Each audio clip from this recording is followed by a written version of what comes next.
Noong nakaraang araw po ay may dumating na bangka at sobrang nakakatuwa talaga kasi ang dami nilang huli na dalupap. Sa mga hindi po nakakaalam, ang dalupapa po ay malalaking mga pusit. Sa iba, ang tawag nila dyan ay giant squid. Kakaiba po siya sa mga ordinaryong pusit kasi po malaki siya, tsaka yung laman niya po kapag diluto niya ay sobrang lambot. Masarap po yan gawing calamares.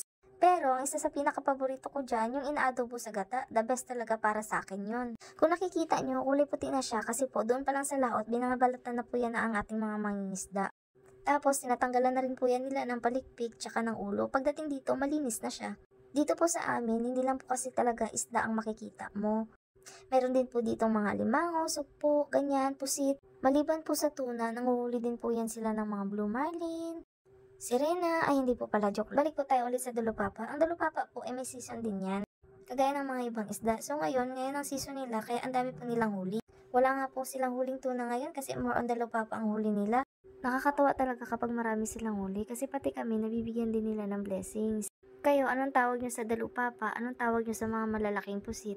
Sino po dito ang mga nakatikim na ng dalupapa at hindi pa nakatikim ng dalupapa?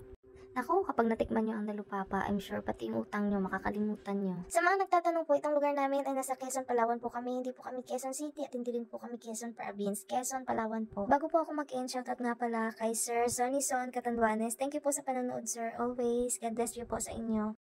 Thank you po sa pag-watch always ng aking mga video. Ingat po kayo parati.